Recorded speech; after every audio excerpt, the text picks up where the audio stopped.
Assalamualaikum warahmatullahi wabarakatuh.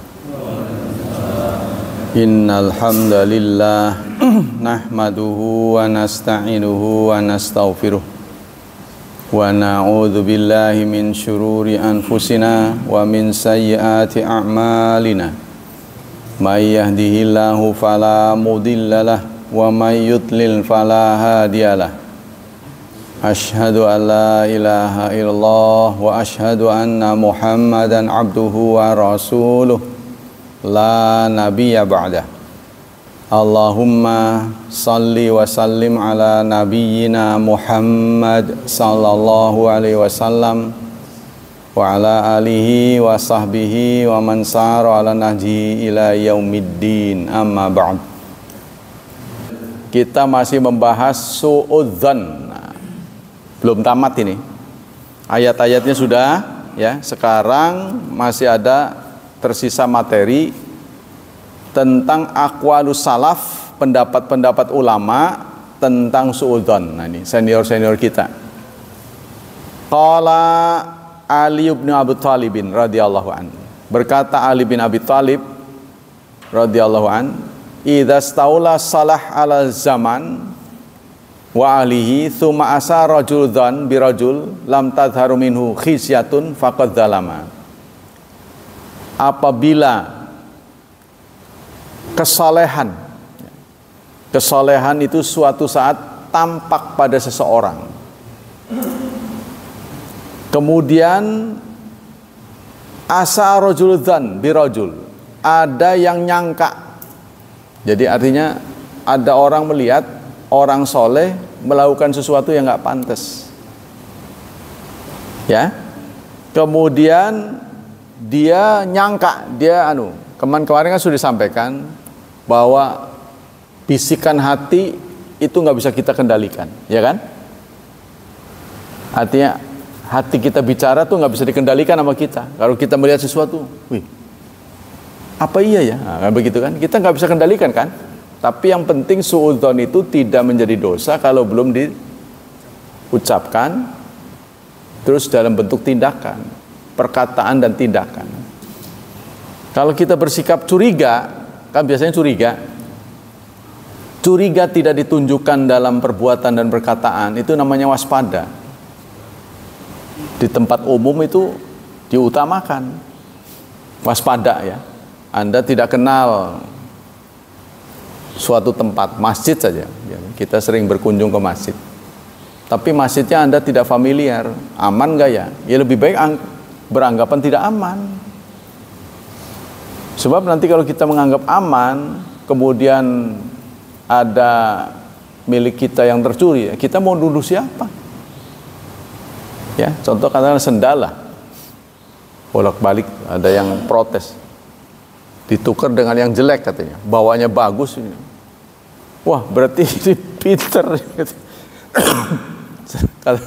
Walaupun yang dibawa sendal jepit, begitu pulang nggak ada udah mau copot. Wih, pinteran ini, ditukar.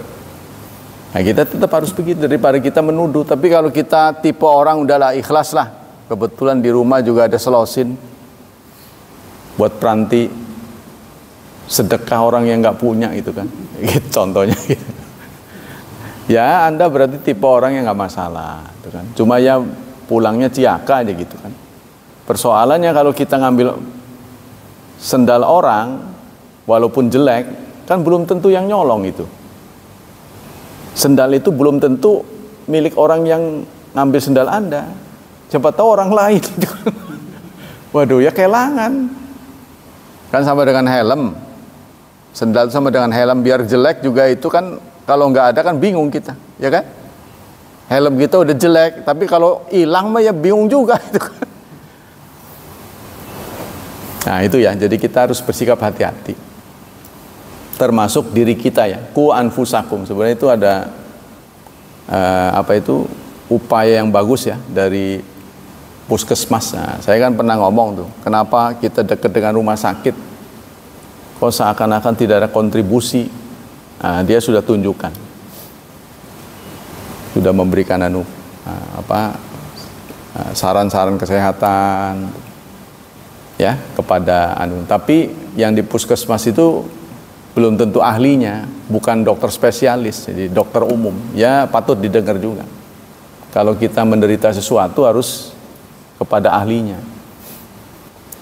Jadi kalau terlihat orang baik dicurigai melakukan keburukan, menurut saya jalan keluarnya dikonfirmasi. Kita tanya, benarkah begitu? Nah, kalau dia udah ngomong iya, itu berarti benar. Tapi kalau sekedar melihat, mendengar, belum tentu. Ya seperti saya lah. Orang menuduh Persis gara-gara ngobrol dengan orang Persis. Orang menuduh Muhammadiyah gara-gara ngobrol dengan orang Muhammadiyah. Kan susah nih kita ngatur orang teman. Ngomong-ngomong, kamu Muhammadiyah Persis? Oh, kan susah. Ketika saya mendawai orang preman-preman, wah payah itu preman kok bergaul dengan preman. Loh, bukan itu benar. Orang yang nggak benar dibenerin. Kan itu tugas seorang dai. Wong sekarang penjara aja oleh pemerintah dikasih dakwah. Ya, maka saya dapat bocoran tuh. Saya pernah ketemu dengan dai yang suka dipenjara. Oh Pak, paling banyak korban narkoba. Paling banyak. Orang baik-baik. Orang baik-baik bisa terjaring narkoba, ini aneh. Yang kedua yaitu pelecehan terhadap perempuan. Ya, kadang-kadang di luar dugaan kita. Nah, kita kembali sini. Wa anhu aidan laisa min al-adi al-qada' ala thiqa bidzan. Tidak adil kita menuduh orang baik berbuat tidak baik. Ya kalau kita dengar, kita lihat, sebaiknya dikonfirmasi supaya mendapat kejelasan. Jadi jangan menimbun kecurigaan pada diri kita. Buang tuh kotoran-kotoran, nanti jadi penyakit buat kita. Nggak ada untungnya. Nah kalau kita kira-kira curiga, ya sebaiknya kita mengambil sikap waspada. Contohnya ada orang mau utang, yang kita harus waspada ya. Kalau mau join dengan orang yang belum pengalaman, sebaiknya jangan. Itu pengalaman saya, nggak tahu saudara. Kalau kita join nih, orang itu baru pertama, belum ada pengalaman, sebaiknya jangan. Lebih banyak 50% itu gagal ya. Tapi kalau Anda percaya, itu hak Anda.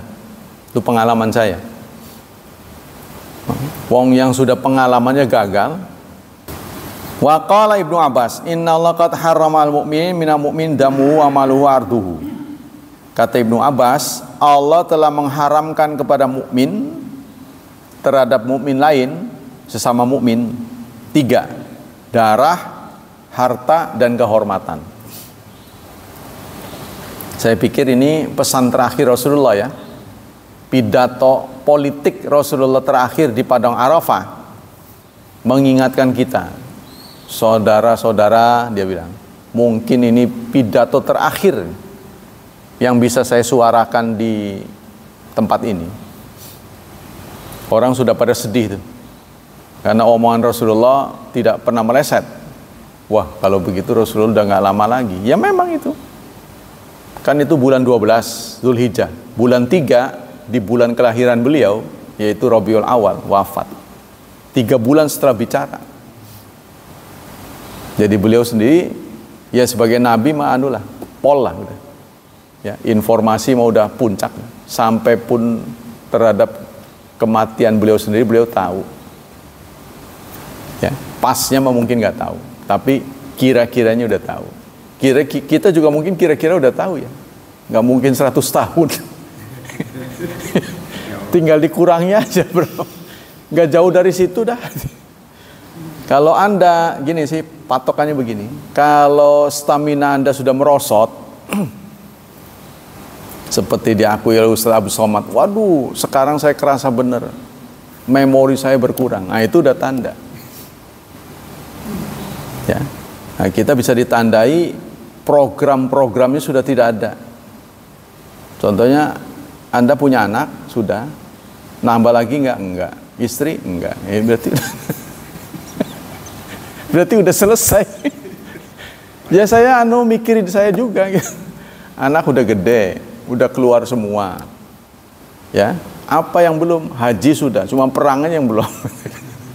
Kan perang kita nggak bisa mengalokasikan sendiri kan. Diganti dengan taklim. Ya taklim. Kurang apa gitu kan? Sampai yang muridnya sendiri dilakonin. Muridnya cuma satu, dilakonin. Asal jangan nggak ada murid aja. Bahaya ini, ngomong sendiri nanti. Ya kan?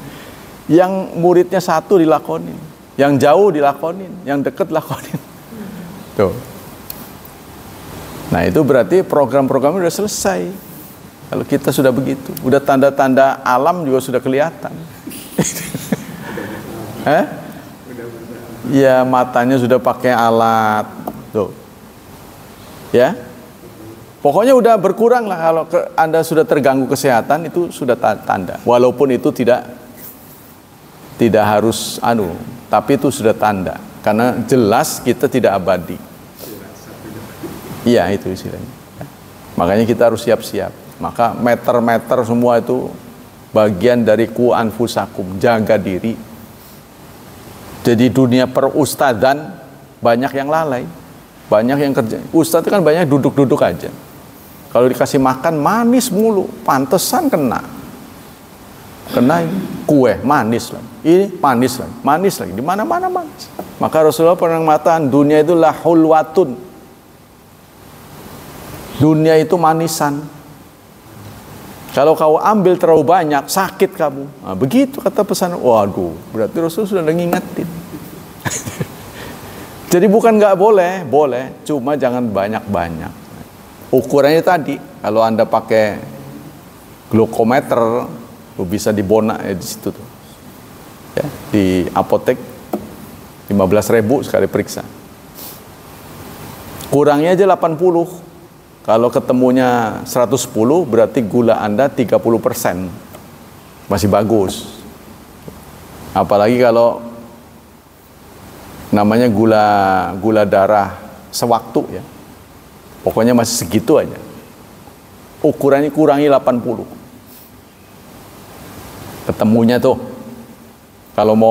Kalau bisa sih punya sendiri.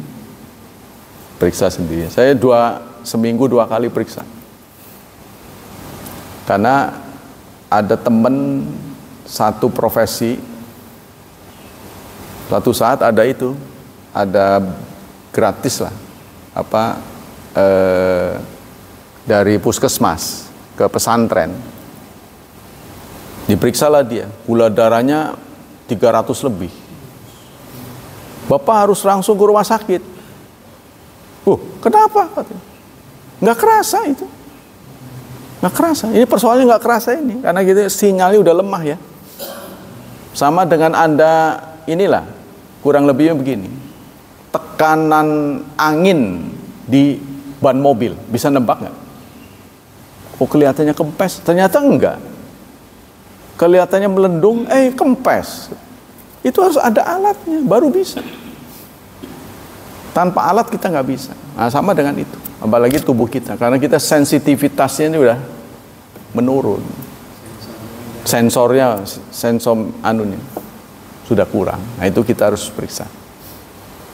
Jadi korbannya sudah banyak karena dia nggak nurut, belum lama ini meninggal. Kasusnya banyak. Tuh, jadi kita harus berhati-hati. Itu bagian dari ayat ku anfusakum, jaga dirimu. Jangan lantas nanti kalau terlambat menuduh Allah kan. Waduh, kenapa Allah begini ya pada saya? Jangan. Wa qala Ibnu Mas'ud wa ayyadhuna bihi dzannasu. Dan kata Ibnu Abbas, Allah mengharamkan kepada samumin 3. Darahnya, hartanya, kehormatannya, dan buruk sangka. Ya, prasangka tidak boleh. Qala Ibnu Mas'ud, berkata Ibnu Mas'ud, al-amanah khairun minal khatam, wal khatam khairun minadz dzanni su. Amanat itu lebih baik daripada khatam. Khatam itu akhir ya.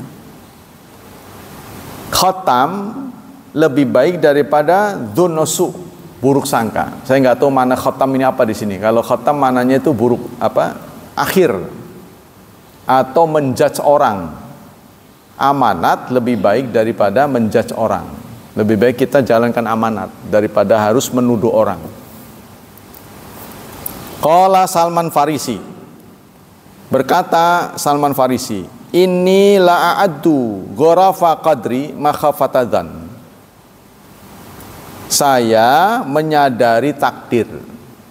Ya, kata Salman Farisi, saya nerima adanya takdir daripada saya nggak nerima ini adalah bibit dari buruk sangka. Jadi kalau kita mendapat takdir yang nggak nyaman di dunia ini, pokoknya keinginan kita nggak tercapai. Pengen kaya dikasih melarat, pengen sukses malah gagal, pengen pinter bodoh mulu. Nah, ini kan kita kadang nggak nerima. Ya, kalau kita sudah berusaha, kata Salman Farisi ini, maka saya terima. Ya sudahlah, yang penting usahanya. Dalam Islam tidak dinilai hasilnya, tapi usahanya. Contohnya tolabul ilmi, fardhatun ala kulli muslim. Mencari ilmu adalah fardu, bukan pinter.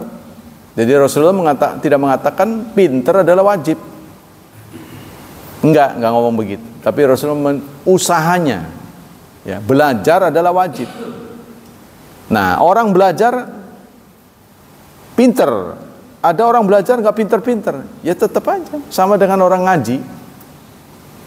Ya, orang yang ngaji Quran ya tak tahu, gagap, udah bupirang balen kun ngaji orang bisa-bisa, kan kesel gurunya. Itu dapat pahala lebih daripada yang lancar. Tuh, ya. Jadi itu dilihat usahanya. Yang penting usahanya. Tapi biasanya kata orang, usaha tidak yang mengkhianati hasil katanya. Masa usaha terus-terusan nggak berhasil? Harus berhasil dong gitu. Sebab itu merupakan parameter. Ya. Tapi kalau melihat usaha orang anak belajar sekarang jadi lemes. Lemes jadi. Tingkat pengangguran sudah mulai menghantui kita, ya, karena beberapa perusahaan sudah mulai tutup. Tuh, ancaman buat kita. Jadi kalau saran saya sih sebenarnya hidup di dunia ini yang penting bisa cari duit halal, itu aja. Oh, bukan agama, Pak. Agama itu bisa berjalan. Contohnya begini, Anda punya anak, agamanya pinter, tapi nganggur, bingung juga loh, ya kan? Sebenarnya numpang terus gitu, nggak misah-misah gitu, dia udah dewasa kan bingung juga kan, dia butuh rumah, butuh keluarga. Jadi kalau nggak ada penghasilannya gimana? Bingung kan? Nah, kalau dia sudah ada penghasilan, yang penting jangan menyimpang terlalu jauh, dia bisa ngaji. Ya kayak anda beginilah. Karena kita hidup tidak mungkin mengemis pada orang lain. Kalau mengemis pada Allah, Allah ngerti. Kalau sama orang kesel orang tuh. Sekali, dua kali tuh. Kapok dia lama-lama. Kita kembali sini. Qala Ibnu Atiyah. Ibnu Atiyah mengatakan, kana Abul Aliyah yakhtimu ala baqiyati ami. Abu Aliyah, kata Ibnu Atiyah, selalu menghabiskan sisa makanannya. Beliau selalu menghabiskan sisa makanannya makhafata sudzan, demi menghindari buruk sangka terhadap pembantunya. Apa tuh maksudnya? Jadi si Abu Aliyah ini majikan, kalau makan dia habis mulu. Makan tuh nggak pernah tersisa, menghindari buruk sangka pembantunya. Anda tahu maksudnya? Iya, jadi maksudnya seperti Anda disajikan sama istri lah, makannya habis mulu, kan dia senang. Tapi kalau tersisa, ini menimbulkan curiga. Apa yang kurang? Kalau memang nggak dihabisin, dia kan tahu kapasitas perutnya. Kenapa ngambil banyak? Ya kan? Angguran dikit-dikit nambah nih. Siapa yang mau marah kan di rumah kan? Tapi kalau Anda kondangan beda lagi. Niatnya wareg. Wah, bisa sebanyak apa? Jadi sebaiknya piring satu Anda boleh ngambil banyak. Nyiasatin itu, membantu teman kita. Jadi ada hajatan yang dinilainya itu berdasarkan piring. Nanti si anu tuh yang pemiliknya itu menghitung piring. Jadi Anda jangan ngambil sedikit piring ganti, itu banyak jadinya ongkosnya tuh. Lebih baik satu piring, ya, habis ngambil lagi. Piringnya sama. Gitu. Sama dengan di mall tertentu. Kalau kita beli minuman, pentingnya cangkirnya itu. Anda mau nambah apa sekalian, boleh. Tapi kalau ganti cangkir nih, beda lagi. Minum, dicas lagi. Nah, kita harus ngerti. Kapasitas perut kita ini kan kita harus tahu dong. Tolong kalau makan dihabisin. Tapi kalau Anda, belum tentu enak, ambil dikit aja. Oh enak, tambah. Tapi biasanya orang malu. Muter lagi. Akhirnya kebanyakan saya lihat, terutama perempuan, pasti disisain tuh ketika diambil sama bagian itunya, cateringnya, pasti ada nyisa. Tolonglah gitu ya. Itu mubazir. Malah kalau menurut kita mah dijilatin, tapi di umum kayaknya malu tuh jilatin. Kalau orang-orang kaya mah nggak peduli sebenarnya. Orang cuma kita aja yang dusun sokan tuh, sok gaya gitu. Orang kaya mah biasa, orang kaya. Malah dia kadang-kadang nggak bawa duit, kita aja segepok tapi duitnya nggak keluar-keluar. Recehan. Orang kaya berlakunya biasa aja, nggak terganggu dengan orang lain karena dia pengen bahagia. Ya, jadi dia ingin tampil bahagia, tidak untuk diperlihatkan pada orang lain. Ngapain dia memaksakan diri supaya tampil bagus? Buat apa? Itu kan namanya pamer, ya kan? Penting buat kita. Kita kembali ke sini. Jadi ada lagi nih majikan tertentu ya yang menyediakan makanan pembantunya bekas dia. Nah, dia masak apa-apa, dia nggak habis tuh, baru nih disorong ke pembantu. Nanti buat dia baru lagi. Nah ini menurut saya majikan begini biadab. Jadi kita diminta untuk makan sama dengan yang dimakan pembantu. Jadi kita jangan terkesan habis makan baru kita kasih dia. Lebih baik kita cadangin dulu. Sebab ada kesan nanti di pembantu, wah bekas ini. Jangan. Ya ini para ahli itu begitu. Jadi dicadangkan dulu. Sebab kalau kita makan dulu nanti habis dia baru boleh, ini berarti sisa. Jangan ada kesan seperti itu. Kita langsung bagi. Ya, kalau kita makan kita panggilin makan. Nah, di sana-sana itu terutama beberapa majikan itu seperti itu. Tapi pernah ada sahabat ya yang membagi makanan untuk yatim. Akhirnya makanan itu nggak dimakan sama si anak, sehingga banyak dibuang. Maka ayat turun, nggak ada masalah dalam soal makan, kamu bareng. Tadinya mereka bareng karena anak yatim dianggap anak sendiri, jadi makan selalu bareng.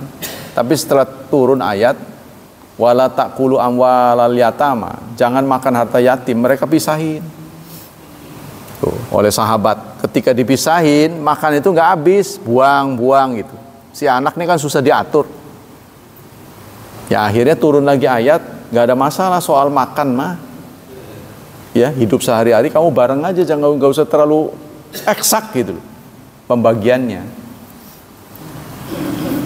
Wa qala qadiyat dhannusu bil anbiya kufrun. Buruk sangka kepada nabi-nabi bahkan menjadi kufur. Buruk sangka kepada nabi-nabi, terutama pada nabi kita ya. Pada nabi kita. Nah, kita tidak boleh buruk sangka. walaupun terkesan kok kayaknya nggak pas, ya. Pasti ada alasan tertentu yang kita nggak tahu. Waqala Ghazali, kata Imam Ghazali, su'dzon ghibatun bil qalbi. Buruk sangka adalah gibahnya hati. Gibah itu kan ngomongin orang, tapi disuarakan. Kalau buruk sangka kan dalam hati, itu ya. Berarti itu gibahnya hati. Nah itu jelasnya gini, hati kita dalam bersuara nggak bisa diatur menurut saya, susah. Ya, ketika kita timbul suara-suara tidak baik, sebaiknya kita tutup. Belum tentu, gitu aja. Jangan disuarakan dulu, apalagi berdampak. Ya, berdampak akan memantik kecurigaan bertambah dari orang lain. Jangan suara. Itu banyak pergaulan rusak karena itu. Ya, karena buruk sangka. Waqal Khitabi adzan man sya'u aktsari kizbi. Kata Khitabi, buruk sangka merupakan sumber kebanyakan bohong. Ya. Jadi belum dikonfirmasi sudah dipublikasikan. Kemudian ekses negatif dari suudzon. Sababun pertama, ini ada berapa ini? Akibat dari suudzon, banyak bener nih. Ada 12 akibat buruk, ya, ekses negatif dari suudzon. Pertama, sababun lil wuqu' fi syirki wal bid'ati wad dalal, menjadi sebab jatuhnya seseorang pada kemusyrikan. Kok bisa? Nah, contohnya ini dalam surat Shafat, surat ke-37 ayat 86. Ya. Aifkan alihatan dunallah turidun fama dhannukum bi rabbil alamin. Sungguh sebuah kebohongan, ya, Tuhan selain Allah yang kalian inginkan. Maka apa prasangka kalian terhadap Rabbul Alamin? Ya, orang-orang yang menyembah patung itu apa prasangkanya? Ya, begitu juga orang yang mengkultuskan Nyi Roro Kidul, mengkultuskan seseorang, apa prasangka Anda terhadap dia? Ya, ini. Li'anna syirka hadmul haq rububiyah. Karena syirik berarti telah menghancurkan hak Allah, rububiyahnya. Wa tanqisu li azamati ilahiyah wa sudzon bi rabbil alamin, dan buruk sangka kepada Allah Subhanahu wa taala. Jadi bisa menyebabkan syirik kalau buruk sangkanya pada Allah. Termasuk yang laris sering dilakukan orang adalah tentang takdir. Takdir yang kita alami nih. Kita pengen A tapi dapatnya B. Ya, kita pengen begini jadinya begini, nggak cocok gitu. Kita lalu nuduh Allah.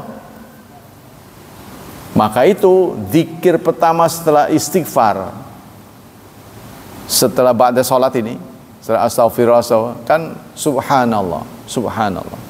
Itu apa maknanya? Menegasikan Allah dari berbagai tujuan. Maha suci Allah. Maha suci dari apa? Dari tuduhan. Kita kadang menuduh Allah, ya Allah kenapa begini ya? Saya mau udah rajin, doa nggak pernah dikabulin, begitu suka. Dagang mah terus-terusan, laku mah enggak, nuduh tuh.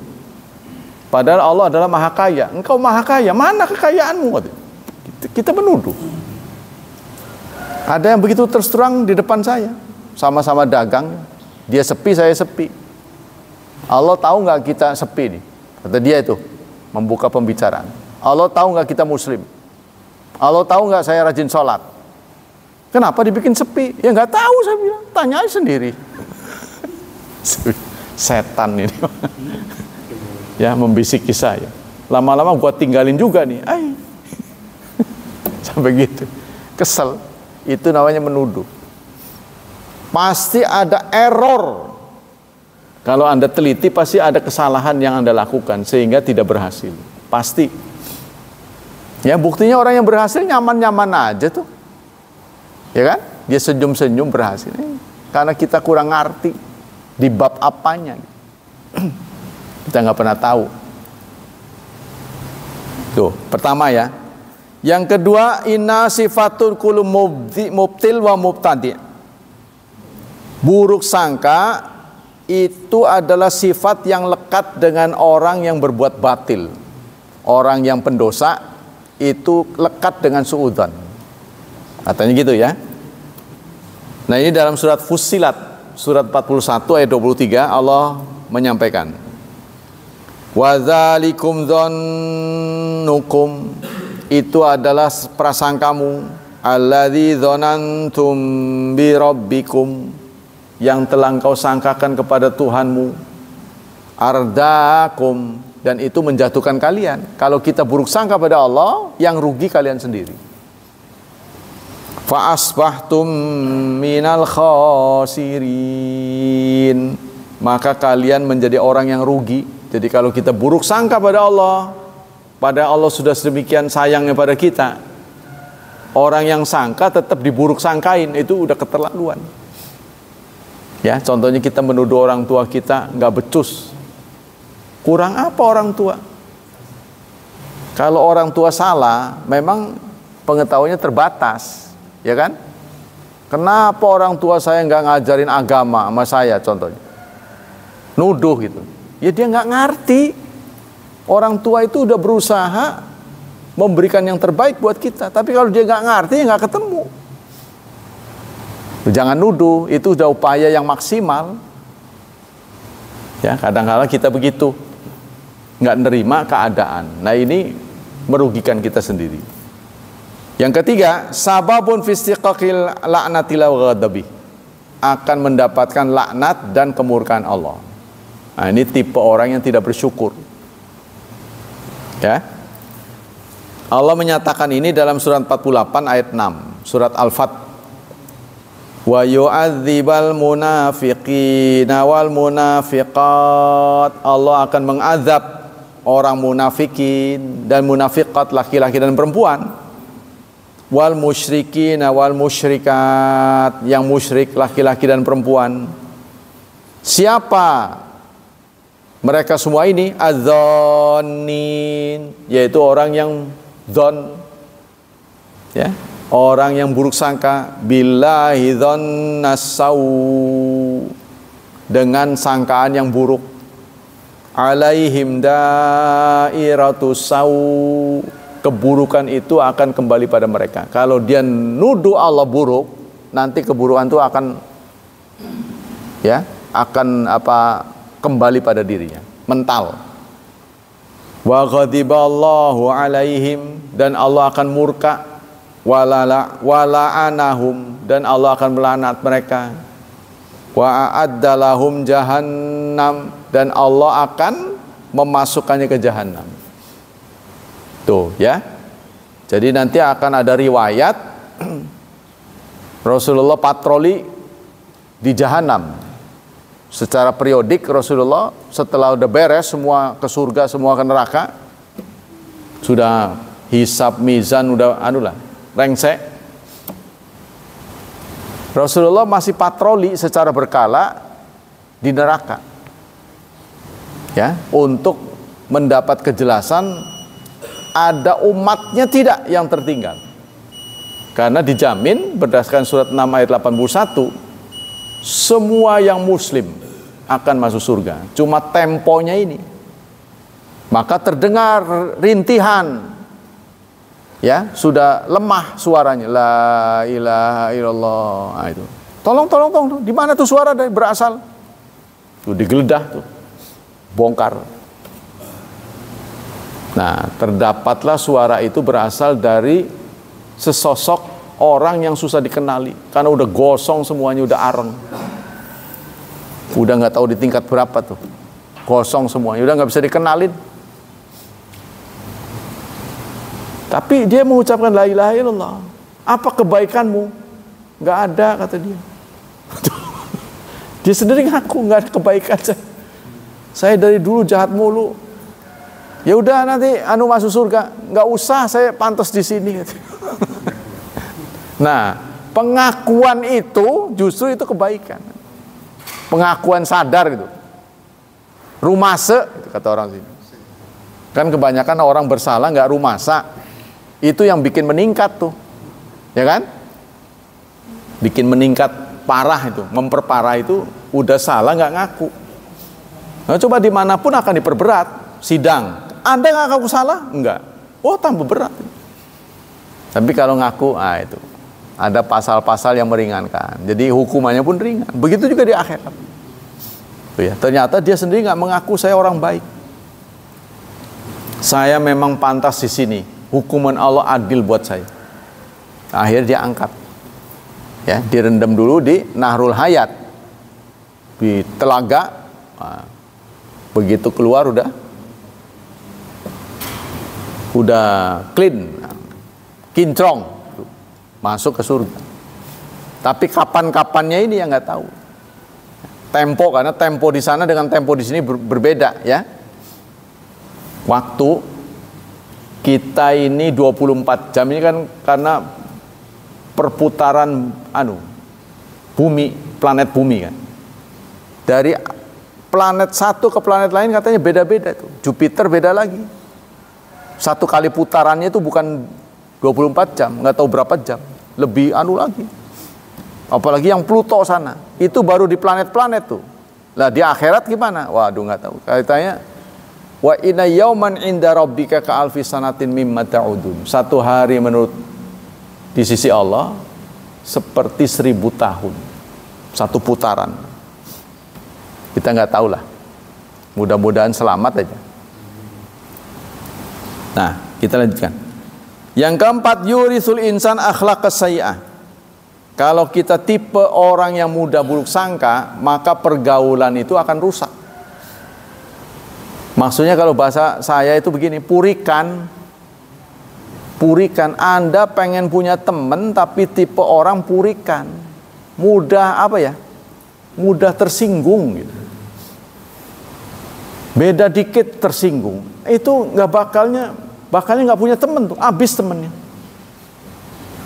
Ya, jadi kita tetap mengapresiasi ada kesalahan itu, tidak mungkin ada yang sempurna.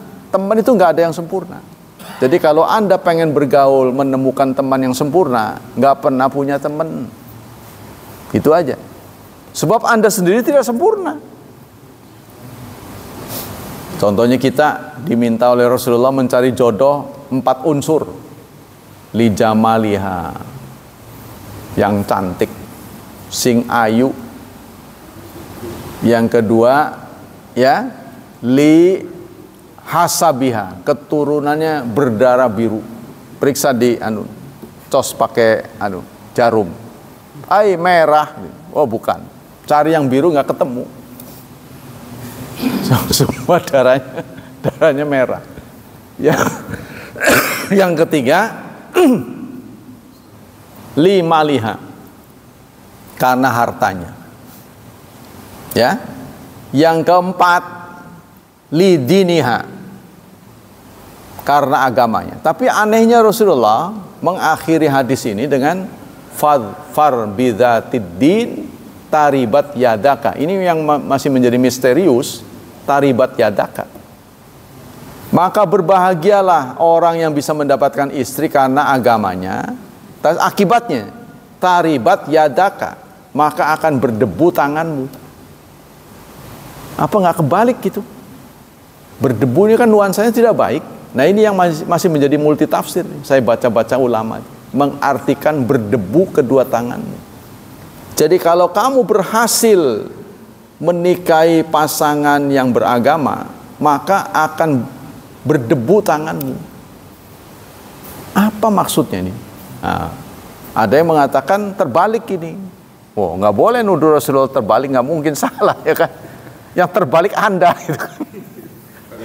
Nah, udah nggak ngerti aja pokoknya, sementara ditinggalin. Jadi berbahagialah orang yang mempersunting jodoh karena agamanya.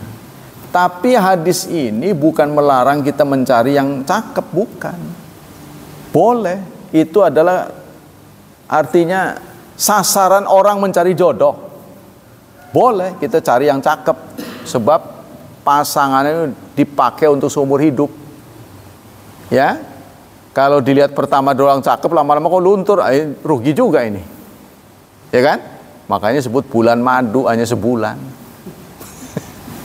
Jangan ya, jangan sebulan. Kita harus tetap menjaga ya, pacaran itu kita lakukan setelah nikah. Setelah nikah, kita kan terbalik pacaran sebelum janji-janji muluk ya. Memberikan traktiran sebelum, sesudah jarang ditraktir. Iya. Saya nggak ngerti, banyak orang nggak suka merawat pasangan itu kayaknya ustadz contohnya gandengan sama istri kok malu gitu. Banyak yang begitu teman-teman saya, nggak tahu bapak-bapak sekalian. Teman-teman saya ustadz tuh, lihat tuh kiai mah jarang gandengan sama istrinya. Kenapa sih gitu? Padahal Rasulullah nggak begitu. Rasulullah nggak mencontohkannya nggak begitu. Wong meninggalnya sampai di pangkuan, kurang apa? Di pangkuan Aisyah kan Rasulullah wafat itu, menghembuskan nafas terakhir di pangkuan Aisyah. Istrinya semua sepakat, gilir mereka udah semua diberikan pada Aisyah. Di hari-hari terakhir Rasulullah. Saya lihat begitu. Ada lagi yang menurut saya zalim. Udah dia kerja, istrinya kerja juga kan, mestinya istrinya nggak kerja. Dia yang cari nafkah kan, istrinya udah kerja. Jarang dibawa bareng-bareng. Itu salah, saudara. Menurut saya salah. Ya. Jadi kita harus kebersamaan itu harus dijaga, apalagi sudah berdua-dua. Anak udah gede, sudah keluar, udah pacaran saban hari aja. Itu hari-hari terakhir kita harus isi dengan begitu, Pak Hilman. Jangan hidup berdua masing-masingnya apa-apaan begitu. Ya memang satu kamar berdua, tapi yang satu ngadep sono satu dengan HP masing-masing. Ya ngekos sendiri. Harus berdua. Di sawang juga enak. Waduh, bahagianya orang itu. Begitu. Ya kan? Tuh. Saya kalau safar nggak ada tujuan. Nggak ada tujuan. Pokoknya tujuan terjauh mana? Udah gitu aja, karena disesuaikan budgetnya. Jadi kalau udah asar cari penginapan gitu aja. Secapeknya. Besok kemana? Ya sekitar sih cari. Gitu. Itu aja. Karena tujuannya membahagiakan pasangan. Tujuannya itu sudah tercapai. Jadi ngelihat-ngelihat inilah Indonesia negaraku. Harus dinikmati Indonesia. Anda taunya mancak aja. Paling jauh mancak. Siru fil ard, berjalan di muka bumi. Fanzuru, perhatikan lagi. Yang mensyukuri nikmat Allah hidupnya mulia. Ya, yang tidak bersyukur kita lihat begitu caranya. Itu diambil contoh buat kita. Itulah merawat keluarga begitu. Ya kan? Kita lanjutkan. Jadi akan melahirkan suudzon yurisul insan akhlak saya akal juben. Nah, buruk sangka ini akan menyebabkan orang pengecut katanya. Wal bukhl, bakhil. Wasyuh, nggak mau bantu-bantu orang, pelit. Kalau bakhil, pelit harta. Kalau syuh, pelit selain harta. Pelit pikiran, pelit bantuan, nggak mau rewang-rewang. Kalau soal pergaulan yang saya salut mah ibu-ibu lah. Ibu-ibu. Kalau ngaji seragam, mana ada ini laki-laki seragam, masing-masing. Ini menandakan hati kita beda-beda. Tapi yang seragam juga belum tentu sih. Cuma mereka ibu-ibu banyak seragam. Yang beda dengan pengajian bapak-bapak, mereka seragam, yang kedua arisan, kita nggak pernah arisan. Ya kan? Nanti mereka menjadwalkan lagi touring kemana satu bus. Kita kan jarang. Ya kan? Bisa, mereka bisa apet gitu tuh. Laki-laki jarang. Padahal dicontohkan Rasulullah, Abu Bakar dengan Umar, Utsman, Ali begitu. Contohnya. Kemudian melahirkan hikit, hasud dan tabagut, saling nggak seneng. Nah, ini menimbulkan, ya. Seharusnya kita sesama teman harus begitu. Selanjutnya asal amal. Barang siapa yang sering curiga, ini akan mengakibatkan perbuatannya juga buruk. Dia suudzon, buruk sangka, buruk amal. Ini terdapat tadi, sudah diulang, surat 41 ayat 23. Dzalika dzannukum, itulah prasangkamu. Alladzi dzanantum bi rabbikum ardaqub, buruk sangkamu itu menjatuhkan kamu sendiri. Ya, jadi kita tidak boleh curiganan. Kalau curiga di perempuan namanya cemburu ya. Cemburu itu wis endene, itu udah wataknya. Itu hiasan berkeluarga aja, curiga biasa, biarin. Orang teleponnya customer service dianggapnya curiga. Iya, mesra nama siapa itu? Saya Karina. Butuh apa itu? Wah, dikira siapa itu? Manggilnya kakak-kakak. Iya, kakak terus. Iya. Curiga, ya kan? Ya biarin aja, itu punya dia. Jadi kita malah rugi kalau nggak curiga. Biarin aja, itu tumbuh dengan biasa. Watak, sudah watak, nggak bisa lepas. Semua orang yang beriman akan mengurangi. Tuh. Kemudian yang keenam, sababun fi wujud ahqad wal adawat, akan menimbulkan dengki dan permusuhan. Yazra'u syiqaq bain muslimin wa yaqta'u jihibal ukhuwah, akan memecah persaudaraan. Ya, pokoknya pertemanan itu akan rusak kalau di dalamnya ada kecurigaan. Menurut saya yang sering ya terjadi nggak diselesaikan. Kayaknya orangnya begitu ya. Ya, menurut kamu begitu. Tanya aja orangnya, harusnya gitu tuh. Kan selesai. Ya kan? Kayaknya sama saya kok beda ya. Kayaknya melulu, padahal sama orang itu sering ketemu. Tanya aja, kamu emang membedain saya tuh gimana?